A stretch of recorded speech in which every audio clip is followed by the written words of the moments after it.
Seu meu amado, bem-vindo de volta à nossa escola bíblica diária e nós estamos muito no fim da história e da geografia bíblica.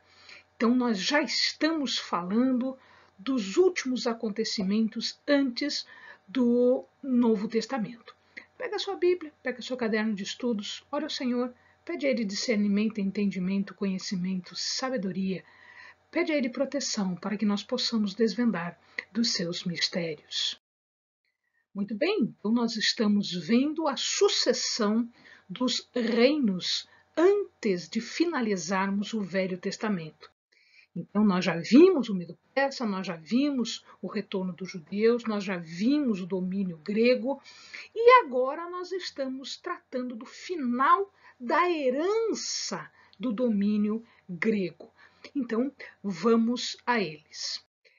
Falamos do período grego propriamente dito, do período ptolemaico, que é a primeira etapa, que iria de 323 a 200 a.C., e dos seleucitas, ou dos gregos que estavam na região da Síria, de 200 a 163 a.C., quando os macabeus se revoltam, os macabeus assumem o domínio do seu território. Isso acontece de 163 até 63 a.C., porque logo em seguida nós temos o período romano, que acontece a partir do ano de 63 a.C. Então nós estamos nesse finalzinho, no final do período macabeu. Nós já vimos Matatias, nós já vimos Judas, os irmãos de Judas, e hoje nós vamos ver então o último irmão de Judas e os seus descendentes, antes que Roma tome o poder de todo o território. Simão, irmão de Judas, quando ele assume, após a morte do seu irmão, quando ele assume o poder, ele toma a principal providência de reforçar fronteiras, porque ele está vendo que existe muita gente interessada no seu território. Então ele começa estabelecendo fronteiras, reforçando estas fronteiras que estavam estabelecidas. E quando ele faz isso, ele fica com toda a região do Mediterrâneo, do mar Mediterrâneo, à sua disposição para fazer comércio. Então, o comércio que antes era feito no continente passa a ser também exercido aqui no mar, no Mediterrâneo, através dos portos que haviam sido desenvolvidos. Os seleucidas, ainda existentes, e não aceitando o domínio macabeu, eles vão fazer guerra contra Simão. E Simão vence-os aqui na região de Jerusalém, no Vale do Cedron, e ele toma também a cidade de Azoto, bem próxima ao mar, estabelecendo e firmando bem essas fronteiras. Ele vai se tornar tanto sumo sacerdote como general em chefe, ou seja, ele está acumulando poderes religiosos, como sumo sacerdote, e também poderes civis, como general em chefe. Mas ele é assassinado.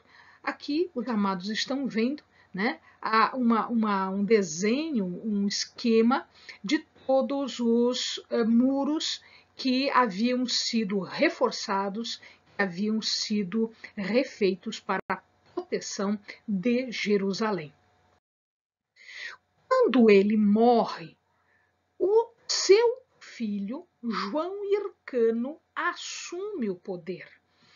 Mas este João Hircano também assume o poder tanto civil quanto religioso, ou seja, ele também se torna sumo sacerdote e governador, comandante em chefe de todo o exército. Ele vai tomar a região da Samaria, a região de Siquém, e também um vale aqui, que é a planície, o vale de Esdraelon, que fica nesta região aqui. Então, se o amado percebe, ele está subindo com o seu território, ou seja, ele está aumentando o seu território em direção aos Seleucidas, que tem o seu ponto de contato, o seu ponto mais forte aqui próximo a Damasco, aqui na região da antiga Síria. Neste governo, no governo de João Hircano, é que começa a haver uma divisão dos israelitas.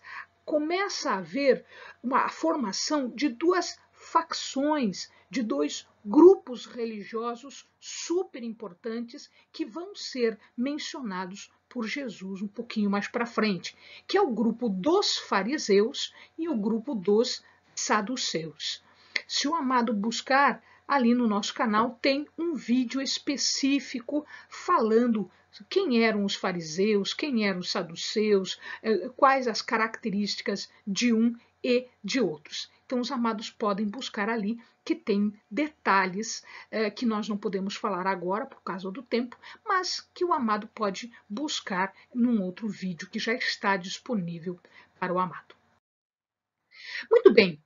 Uma vez que João Hircano morre, quem assume o poder é o seu filho, um dos seus filhos, chamado Aristóbulo I. Se existe um Aristóbulo I, é porque existirão outros Aristóbulos. Então tomem cuidado, porque o amado já percebeu. Essa história final, ela vai ter muitas pessoas com o mesmo nome, e são pessoas diferentes. Esse Aristóbulo era um judeu que os autores, os estudiosos, dizem que era um judeu helenizado. O que quer dizer um judeu helenizado? Quer dizer que este judeu, ele não era, ele não se prevalecia a cultura judaica, mas para ele prevalecia a cultura helênica, a cultura grega. Helenizado quer dizer que ele está mais para o grego do que para o judeu. Então, ele era um judeu por nascimento, por ascensão, mas ele era helenizado, ou seja, ele ele dava preferência para a cultura grega. E esta pessoa era uma pessoa um pouco desequilibrada, ele mata a mãe e mata um dos irmãos, porque ele estava com receio de perder o poder. E é este Aristóbulo I que conquista também a Galileia. Então ele sobe, né? A Galileia fica para frente ainda da Samaria. Então, Samaria o pai já havia conquistado, Esdraelon o pai já havia conquistado, ou seja, ele sobe mais um pouco até a Galileia. Uma vez que Aristóbulo desaparece, Aristóbulo morre, um outro irmão seu, que não havia sido morto, né, Alexandre Janeu, ele assume o poder agora, é ele que sobe ao poder. E aqui, quando ele sobe ao poder, os fariseus não gostavam muito dele. Então ele é combatido pelos fariseus. E como represália, como vingança deste combate que era dado pelos fariseus para ele, ele mata 800 dos fariseus.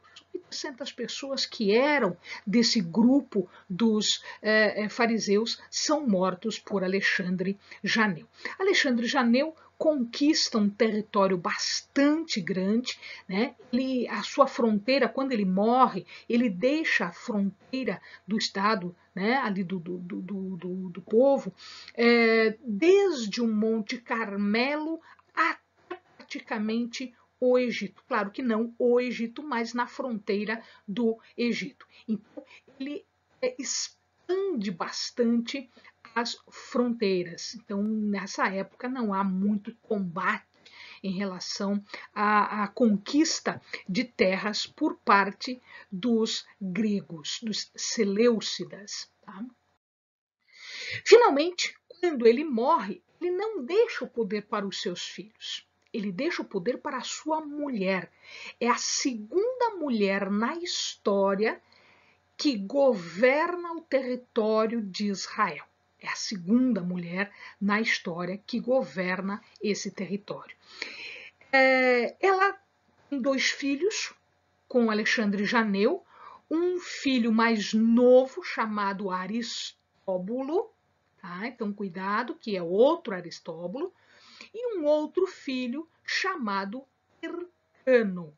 Também cuidado que Hircano existem outros. Este Hircano é o filho mais velho de Alexandre Janeu com Alexandra. Ora, quando Alexandre Janeu morre, Alexandra tinha contatos mais próximos com os fariseus.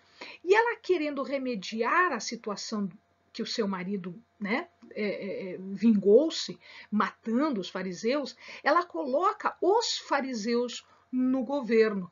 E quando isso acontece, os fariseus se voltam contra os saduceus. Desde aquela época, eles já brigam pelo poder. Aristóbulo, então, é apoiado pelos saduceus e Hircano é apoiado pelos fariseus. E o poder, como é que fica? Hircano é proclamado sumo sacerdote.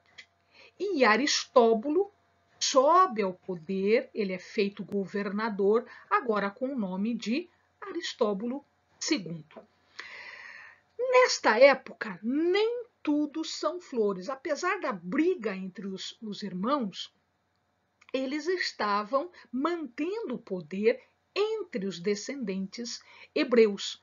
O que acontece é que Antípater, que era um idumeu, ele havia sido conquistado numa das primeiras guerras lá dos Macabeus, a Idumeia havia sido conquistada lá, ele acaba se envolvendo nesta disputa entre os irmãos e ele aproveita que os dois estão brigando para tentar tomar o poder. Quem é esse Antípater? É o pai de Herodes, que depois vai ser governador de toda aquela região. Então, ele vai convencer Aristóbulo a fugir e quando os irmãos estão naquela situação frágil, o que ele faz? Ele cerca Jerusalém e ele exige tomar o poder. Cercados, eles apelam para Roma. De novo, era a terceira vez que eles estavam apelando para Roma. Agora não era contra os gregos, era contra um idumeu, era contra Antípater. E aí Pompeu escuta e Pompeu começa a marchar em direção à Judéia, em direção ao território de Israel. Bem, amados, bons estudos.